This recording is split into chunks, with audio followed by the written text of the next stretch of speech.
Parker Schnabel vient peut-être de changer l'exploitation de l'or pour toujours, et le plus choquant est qu'il ne l'a pas fait avec une excavatrice plus grosse, une usine de lavage plus rapide ou une nouvelle machine massive qui déchire la terre du Yukon. Il l'a fait avec quelque chose de bien plus silencieux, bien plus intelligent et potentiellement bien plus puissant, un radar capable de voir à travers le sol avant qu'un seul saut ne touche la terre. En ce moment même, quelque part au fond du Klondike, Parker regarde un écran qui lui montre quelque chose dont les mineurs depuis des générations ne pouvaient que rêver, un ancien canal de rivière, enfoui, caché depuis 12 000 ans, contenant encore de l'or qu'aucune main humaine n'a jamais touché. Ce n'est plus de la théorie. Il ne s'agit pas d'une supposition farfelue basée sur l'instinct et l'espoir. Il s'agit d'une carte souterraine visible, un signal suffisamment fort pour prendre des décisions avant que la première once de diesel ne soit brûlée. Plus besoin de dépouiller des hectares de morts terrains inutiles juste pour découvrir des terrains morts. Plus besoin de gaspiller 50 000 $ en une seule semaine à courir après une zone payante qui n'a jamais existé. Juste des données, une direction, et le genre de certitude qui pourrait réécrire à jamais les règles de l'exploitation minière déplacée. Tous les mineurs avant Parker acceptaient la même vérité brutale, l'extraction de l'or était aveugle. Vous avez creusé parce que vous croyiez pas, parce que vous saviez. Vous avez d'abord dépensé de l'argent et trouvé des réponses plus tard.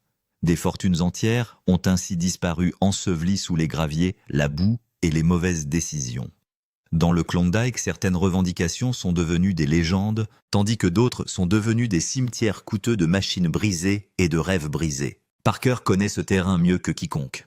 Il a déclaré lui-même que certaines de ses propriétés comptent depuis très longtemps, parmi les plus grandes opportunités qui restent dans le Klondike. De nombreux mineurs l'ont précédé pour tenter de les faire travailler. Certains ont connu le succès, d'autres non, et la plupart sont repartis avec plus de questions que d'or. Mais Parker ne travaille plus à l'aveugle, et cette différence ne change pas seulement son activité, elle menace de changer l'ensemble de l'industrie minière. Il dirige l'une des opérations de placé les plus agressives de la région, où chaque décision a un réel poids financier. Chaque saison signifie d'énormes factures de diesel, un enlèvement sans fin des morts terrains, des équipes travaillant 24 heures sur 24 et des usines de lavage fonctionnant jour et nuit à la poursuite de séries de salaires qu'elles ne peuvent pas physiquement voir. Dans ce genre d'entreprise, une mauvaise coupe n'est pas une petite erreur. Cela peut signifier des dizaines de milliers de dollars perdus en quelques jours et parfois l'effondrement d'une saison entière à cause d'un mauvais appel. C'est exactement pourquoi le radar pénétrant dans le sol est si important. Cela change l'accord de base avec lequel les mineurs vivent depuis des générations.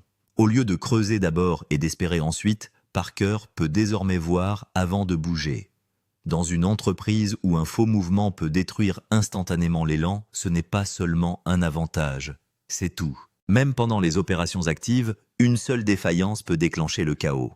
Une bande transporteuse déchirait un système, bloqué un point de fermeture éclair coincé dans la machinerie, et tout à coup toute l'usine peut s'arrêter. Si cette courroie s'accroche mal, elle peut se déchirer en grand et arrêter la production.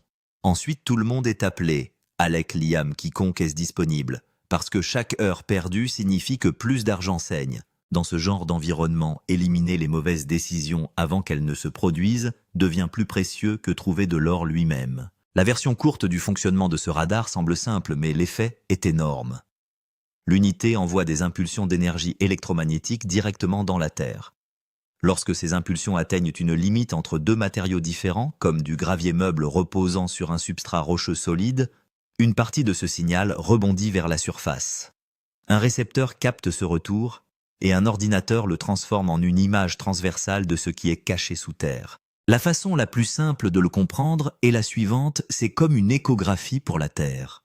Au lieu de deviner ce qui se trouve en dessous, Parker obtient une image. Il peut voir les changements de profondeur de structure et de composition sans creuser une seule tranchée. Pour un mineur de placé, ce type de visibilité est presque injuste par rapport à la façon dont les anciens devaient travailler. Ce qui rend cela particulièrement puissant au Yukon, c'est le sol lui-même. Une grande partie du Klondike est recouverte de pergélisol, un mort-terrain gelé et relativement sec qui crée des conditions idéales pour le géoradar. Un sol sec permet au signal de voyager plus profondément et de revenir plus propre. Dans un sol humide et argileux, les signaux radars s'affaiblissent rapidement et deviennent peu fiables, mais sur le territoire de Parker, les conditions gelées jouent en sa faveur. Cela signifie que le radar peut souvent pénétrer à une profondeur de 15 à 30 pieds, parfois suffisamment pour révéler exactement ce qui compte le plus. Et ce qui compte le plus, ce n'est pas l'or dispersé au hasard dans la terre. Ce que Parker recherche, ce sont des rivières enfouies d'anciens canaux, où l'or s'est déposé il y a des milliers d'années et n'a plus jamais bougé. Ce sont des endroits qui peuvent changer toute une saison. L'or est lourd et ce fait contrôle tout. Sa densité est d'environ 19,3 grammes par centimètre cube, ce qui le rend environ 7 fois plus dense que le gravier de quartz qui l'entoure. Lorsque l'eau en mouvement transporte l'or vers le bas, elle ne peut supporter ce poids que pendant un certain temps. Finalement, la gravité l'emporte et l'or chute. Il s'installe dans les points les plus bas d'un système. Les fissures du substrat rocheux à l'intérieur des méandres des rivières, les endroits où le courant ralentit et où l'eau perd de l'énergie. Ces dépôts concentrés sont appelés séquences de Pey et ne sont pas le fruit du hasard. Ils suivent le tracé d'anciens écoulements d'eau avec une constance brutale. Si vous comprenez où l'eau se déplaçait autrefois, vous comprenez où l'or attend. Parker a parlé ouvertement de ce processus. Avant d'engager de grosses sommes d'argent dans une concession, l'équipe sait qu'il y aura énormément d'efforts, rien que pour déterminer si le terrain vaut la peine d'être exploité. Parfois, ils trouvent de l'or dans la poêle, juste assez pour justifier de passer à l'étape suivante. Cette petite preuve devient la première étape vers une décision beaucoup plus vaste. Le vrai problème est que les rivières ne restent pas là où elles ont commencé. Au fil des milliers d'années, ils changent de cap, disparaissent sous les glissements de terrain, sont ensevelis sous les dépôts glaciaires et disparaissent sous les couches de sédiments. Une rivière riche en or qui traversait autrefois ce qui est aujourd'hui une colline du Klondike pourrait être complètement invisible depuis la surface. Le ruisseau que vous voyez aujourd'hui se trouve peut-être à 50 mètres de l'endroit où se creusait autrefois l'ancien canal et à une altitude complètement différente. Vu d'en haut, on ne saurait jamais qu'il existe. Mais l'or qui s'est déposé dans le lit original de la rivière est toujours là, enfermé dans du gravier, qui n'a pas vu l'eau bouger depuis 12 000 ans. Ces cours d'eau enfouis sont appelés paléocanaux, et dans l'exploitation des placers du Yukon, ils constituent les cibles les plus précieuses sur la carte. Ils sont également presque impossibles à trouver sans forage ni radar. C'est là que le système de Parker devient si dangereux pour la concurrence. Son radar peut identifier ces paléocanaux depuis la surface. Il peut montrer la forme de la vallée enfouie, là où le substrat rocheux est le plus profond, où les matériaux lourds se déposeraient naturellement, et où se cachent probablement les plus riches concentrations d'or. Au lieu de deviner où creuser, il peut prioriser les zones exactes où des siècles d'eau auraient concentré les richesses sous terre. Cela change tout avant même que les machines ne démarrent. Parker n'a pas construit l'une des exploitations minières de placers les plus réussies du Klondike par hasard. Il l'a construit en faisant plus de devoirs que tout le monde avant que la première machine ne démarre chaque saison.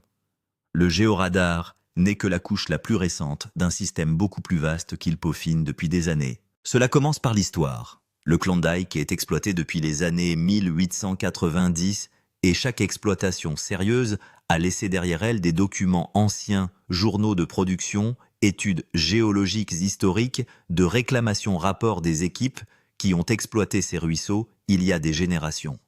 Parker étudie tout cela.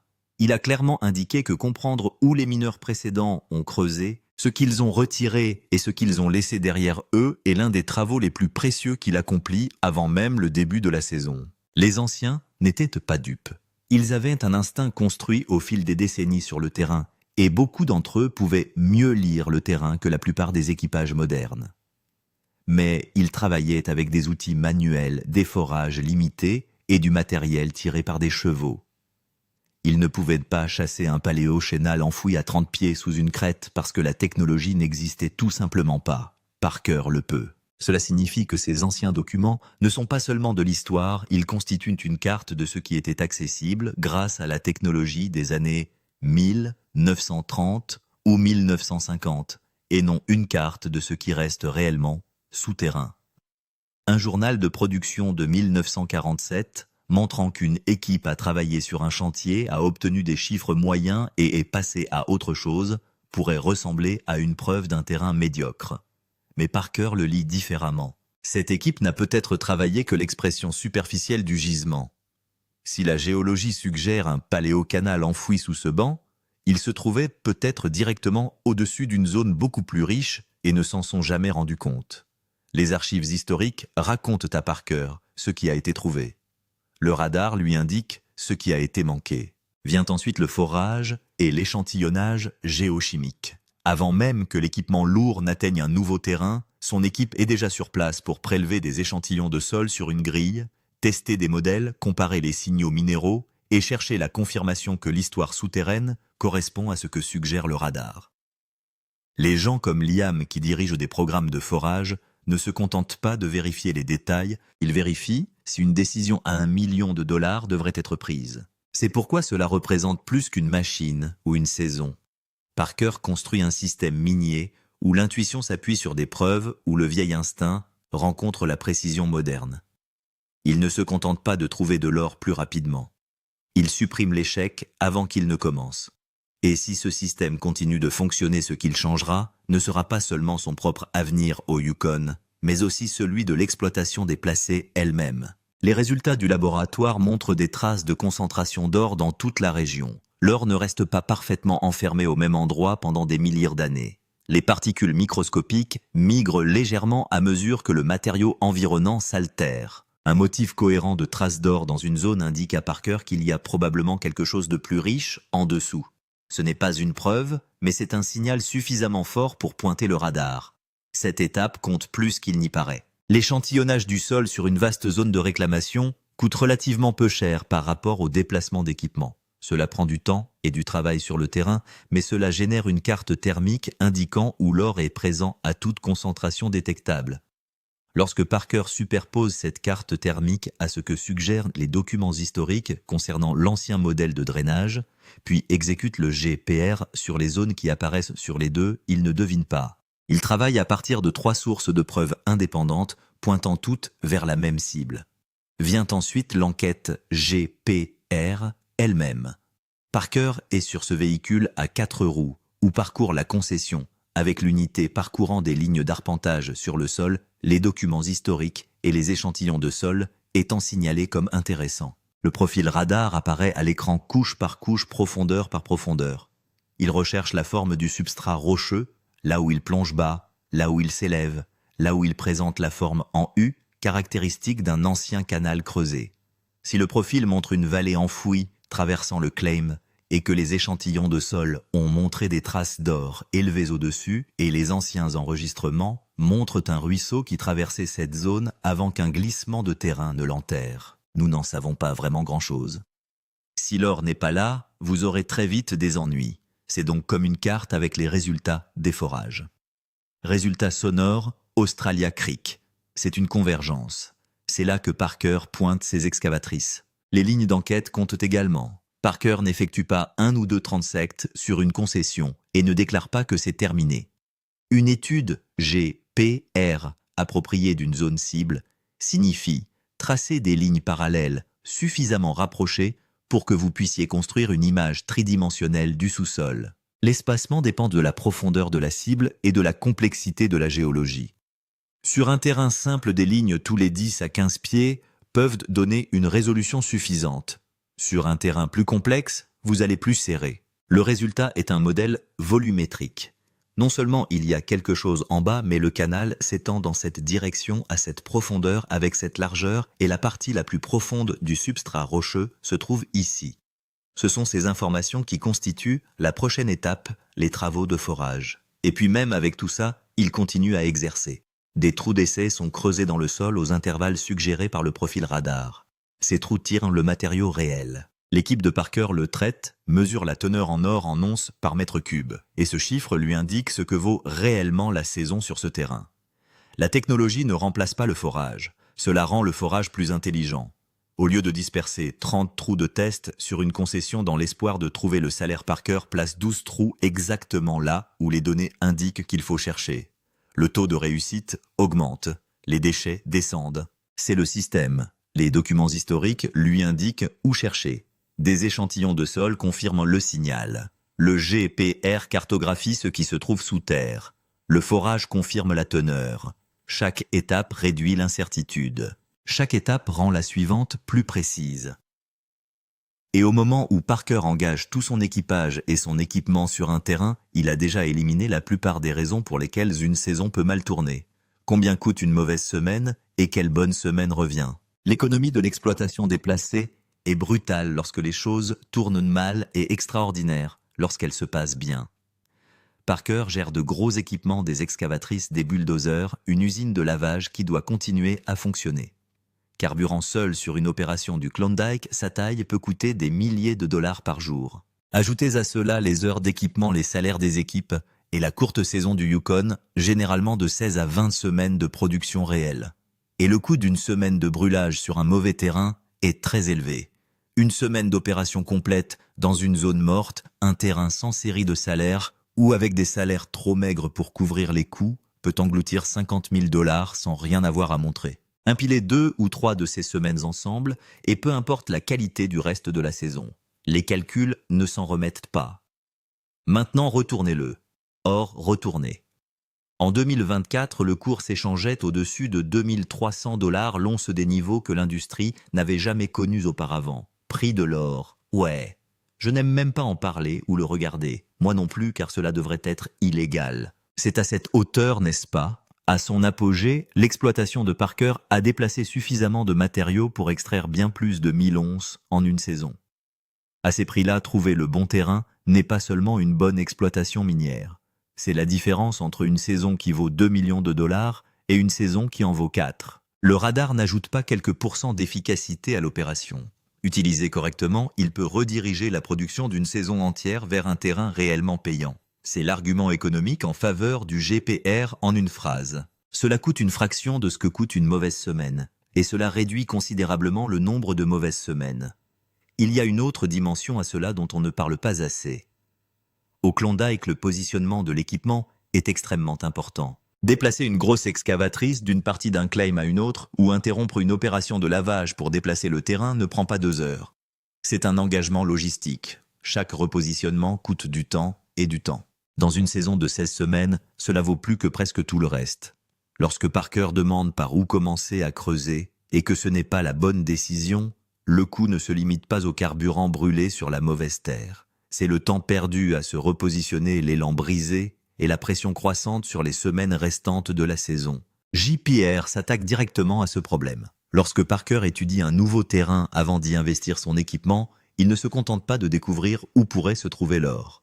Il découvre où ce n'est pas le cas. Cette information négative, cette partie de la revendication n'a pas de canal enterré. Le substrat rocheux ici est trop peu profond pour qu'une série de salaires se soit formée. Cette section a été nettoyée par un événement géologique différent et est tout aussi précieuse que le signal positif. Il indique à Parker où ne pas placer ses machines. Et au cours d'une courte saison au Yukon, savoir où ne pas creuser représente la moitié de la bataille, ce que le radar ne peut pas faire. Voici la partie qui compte pour la crédibilité, car cette technologie est constamment surestimée. Et exagérer cela ne rend aucun service à Parker et aux spectateurs. Le radar pénétrant dans le sol ne peut pas voir l'or, point final. L'or est un métal, mais ses propriétés électriques ne se distinguent pas du gravier environnant d'une manière qui puisse être enregistrée comme un signal GPR distinct.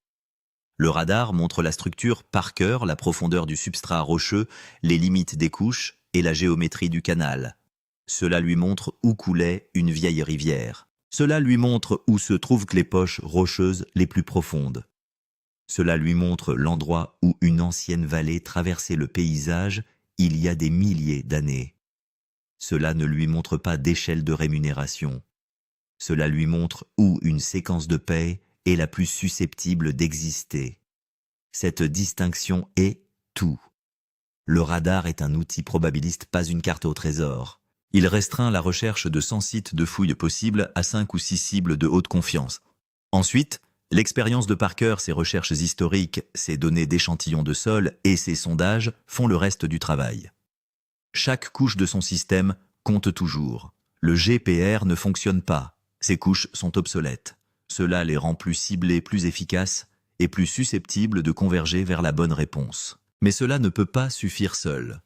La profondeur est aussi une vraie contrainte et dont on ne parle pas assez honnêtement.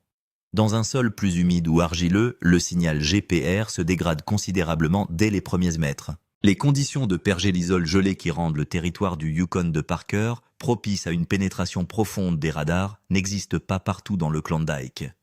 Ce sont tous les nouveaux forages que nous avons effectués en haut ici. Et ce sont tous les anciens forages historiques que nous avons cartographiés dans le même programme. Le vert c'est bien, le rouge c'est mauvais. Système de feu de circulation. Après une saison humide avec un dégel actif s'enfonçant plus profondément dans le permafrost, le même sol qui a donné des profils propres au cours d'une année sèche peut considérablement atténuer le signal. Parker le sait. Tout opérateur sérieux utilisant le GPR tient compte de la variabilité saisonnière et spécifique au site dans ce que le radar peut et ne peut pas montrer. Le coût est la troisième contrainte. L'équipement GPR, le logiciel pour traiter et interpréter les données de profil, et le personnel expérimenté pour les lire correctement représentent un véritable investissement en capital. Un entrepreneur en géophysique. Réaliser une enquête appropriée sur une vaste zone de réclamation n'est pas bon marché. Pour une petite entreprise individuelle ou une entreprise familiale à sinistre unique, ces coûts ne sont probablement pas comparables au rendement potentiel. Cette technologie se justifie à l'échelle de Parker, où le retour potentiel sur une saison correctement ciblée se mesure en millions. Mais ce n'est pas une solution universelle pour tous les mineurs du Klondike. Le radar ne trouve pas d'or. Il trouve les endroits où l'or se cache le plus probablement. Utilisé correctement par un opérateur disposant des ressources et du système pour agir sur ce qu'il montre, il est extraordinairement puissant. Incompris comme un détecteur d'or ou un raccourci garanti, c'est une déception coûteuse. Parker comprend la différence. C'est pour ça que ça marche pour lui. Le terrain. Les anciens n'ont pas pu atteindre la ruée vers l'or du Klondike de 1898 qui a amené des dizaines de milliers de mineurs au Yukon au cours de l'une des campagnes de prospection les plus intenses de l'histoire. Ils étaient de bons. Ils ont découvert une quantité impressionnante d'or. Le Klondike a produit environ 12 millions d'onces au cours de la décennie qui a suivi la ruée vers l'exploitation minière, une production qui reste toujours l'une des plus remarquables de l'histoire de l'exploitation des placés. Et ils ont travaillé le terrain où ils pouvaient travailler. Les lits de ruisseaux, les bancs exposés, les placés accessibles, les gisements qu'ils pouvaient atteindre avec la technologie de leur époque. Ce qu'ils ne pouvaient atteindre, c'était quelque chose enfoui profondément. Un canal paléo situé sous 30 pieds de mort-terrain glaciaire sur une colline qui ne montrait aucun or en surface n'était pas trouvable avec des outils manuels et des appareils de forage de base. Vous ne pouviez pas le voir. Vous ne pouviez pas le forer de manière économique sur suffisamment de terrain pour le confirmer. Il a été piétiné. Il a été jalonné, testé à faible profondeur et abandonné lorsque le sol en surface n'était pas suffisamment rentable pour justifier la poursuite des travaux. Les dossiers de réclamation de cette époque regorgent de terrains qui ont été rejetés comme marginaux ou brièvement travaillés et publiés. Une partie de ce terrain était vraiment pauvre, mais une partie était posée sur quelque chose. Un canal enterré, un dépôt paléo profond, une concentration d'or qui s'est installée dans un ancien lit de rivière des siècles avant que les premiers prospecteurs ne mettent le pied sur un territoire que la technologie de l'époque ne pouvait pas localiser. Chaque génération de mineurs depuis 1898 a retravaillé le Klondike avec un meilleur équipement. Les dragues aurifères du début du XXe siècle déplacent des volumes de matériaux que l'exploitation minière manuelle ne pouvait pas toucher. Les bulldozers et les excavatrices de l'après-guerre ont poussé encore plus fort le terrain accessible. À l'époque où le grand-père de Parker Schnabel exploitait Porcupine Creek, l'industrie était déjà passée par cette région à plusieurs reprises. Et pourtant, chaque génération était essentiellement limitée à ce qu'elle pouvait voir depuis la surface ou confirmée par des forages physiques. Parker, et c'est la première génération, a disposé d'un outil qui lui permet de voir à travers la surface. Ce n'est pas une petite chose. C'est un changement fondamental dans ce qui est trouvable. Et dans une région aussi historiquement exploitée que le Klondike, de nouveaux terrains disponibles sont exactement ce dont l'industrie a besoin. Nous déménageons notre cour et notre camp à Dominion. Nous devons dépenser 15 millions de dollars pour le terrain. Je n'ai pas de propriétaire. Je peux le faire comme je veux. Et la vie est debout. Ce que signifie réellement une terre vierge. Dans l'exploitation aurifère, terrain vierge n'est pas une expression poétique. C'est un terme spécifique et financièrement significatif. Cela signifie un terrain où l'or n'a pas été perturbé, n'a pas été partiellement récupéré, n'a pas été écrémé par une opération précédente qui a capturé le sommet de la période de paye et est parti. Le gisement complet, la concentration complète, se trouve toujours là où la géologie l'a placé.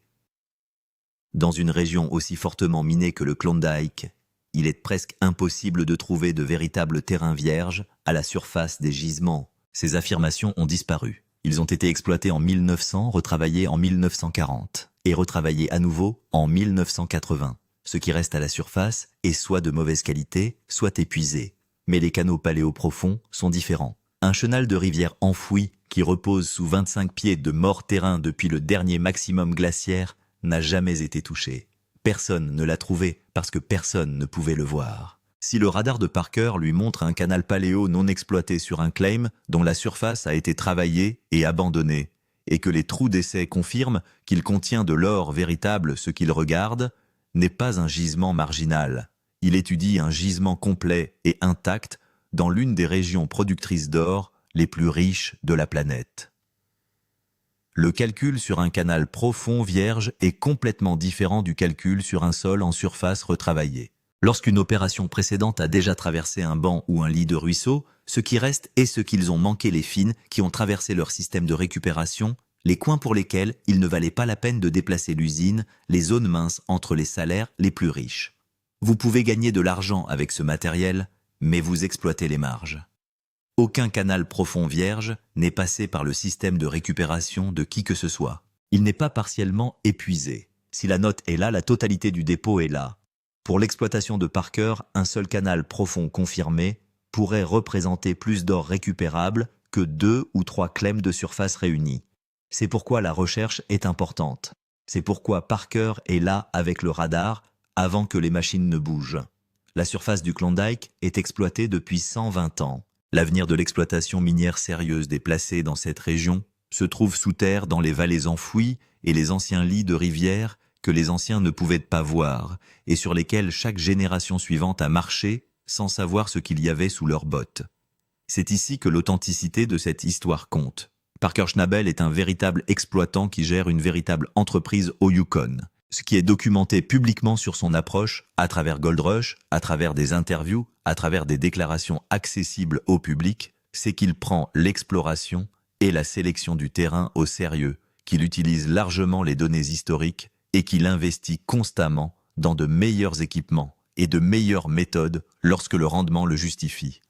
Que Parker utilise actuellement le GPR de la manière spécifique décrite dans cette vidéo, en attachant une unité radar à un 4 roues et en effectuant des lignes d'arpentage sur une nouvelle concession, cette saison est une question à laquelle les archives publiques ne répondent pas entièrement et en détail. Ce qui est documenté, c'est que le GPR est une technologie réelle disponible dans le commerce qui est actuellement adoptée par de sérieux exploitants de placés au Yukon et en Alaska. Les fournisseurs d'équipements comme Sensors and Software et GSSI vendent des systèmes spécifiquement configurés pour l'exploration minière. Des consultants géophysiques spécialisés dans l'évaluation des mines de placés mènent activement des levées GPR pour les opérations dans la région. Ce n'est pas théorique. Cela se produit dans toute l'industrie, ce qui est cohérent avec tout ce que Parker a dit publiquement sur la façon dont il sélectionne et évalue le terrain.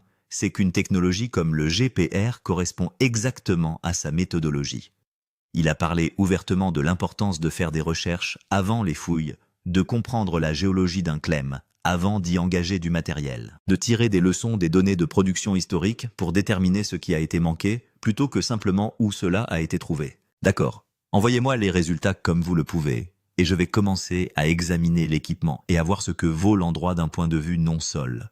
Et puis, vous et moi pourrons discuter dans quelques jours, peut-être une fois que vous aurez quelques réponses. D'accord.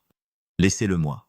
Nous verrons ce que nous pouvons trouver. D'accord. D'accord. Merci mec. Désormais, le GPR est la prochaine étape logique de ce système.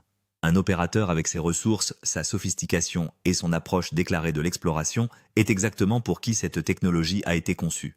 C'est le genre d'opérateur qui l'utilise ou qui le fera probablement déjà d'une manière que la série ne documente pas entièrement. Alors comprenez cela clairement.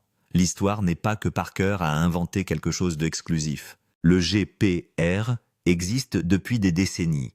L'histoire c'est que les meilleurs mineurs de placé l'intègrent désormais dans un système en plusieurs étapes qui améliore considérablement la sélection du sol. Et l'approche documentée de Parker Schnabel en matière d'exploitation minière le place à l'avant-garde de ce changement. La technologie est réelle, l'économie est réelle, l'opportunité est réelle. Et l'opérateur dont le nom apparaît sur cette vidéo est exactement le genre de mineur bien placé pour capitaliser sur les trois. Que se passe-t-il ensuite? Le radar a montré à Parker où coulait l'ancienne rivière. Les échantillons de sol ont confirmé des traces d'or élevées au-dessus de la zone. Les trous d'essai sont revenus avec des chiffres qui méritent d'être respectés. Les excavatrices bougent. À partir de ce moment, tout ce que Parker fait est toujours de l'exploitation minière, toujours physique, toujours coûteux, toujours dépendant des conditions météorologiques et de l'équipement et des 1000 choses qui peuvent mal tourner au cours d'une saison au Yukon. Le radar ne lui garantissait rien. Cela lui a donné un bien meilleur point de départ que celui auquel n'importe quel mineur du Klondike avait accès il y a 20 ans. Son grand-père a exploité le même terrain avec expérience, instinct et beaucoup d'espoir. Parker l'exploite avec tout cela, plus un ensemble de données. Les instincts ne sont allés nulle part. Les décennies de connaissances accumulées sur la manière dont cette terre contient de l'or constituent toujours le fondement. Ce que GPR fait, c'est étendre sa vision sous terre avant le début des fouilles et laisser ses instincts fonctionner sur de meilleures informations que n'importe quelle génération précédente de mineurs n'a jamais eu. La question à laquelle tous les téléspectateurs de la ruée vers l'or souhaitent répondre est aussi simple. L'appel GPR de Parker est-il payant? Le canal enterré transporte-t-il réellement l'or suggéré par le radar?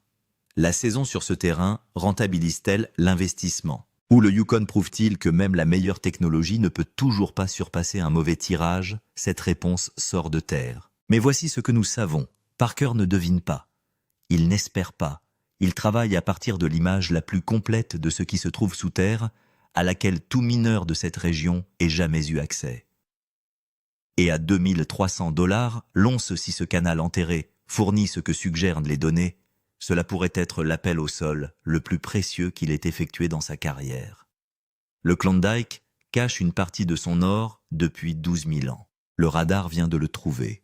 Tous les mineurs qui ont parcouru ces terres avant Parker travaillaient uniquement avec ce qu'ils pouvaient voir de la surface.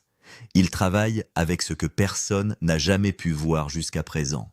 Que vous pariez sur Parker ou contre la technologie, une chose est absolument certaine, l'exploitation de l'or ne sera plus jamais tout à fait la même. C'est une saison à surveiller de près. Abonnez-vous maintenant et ne manquez pas la suite.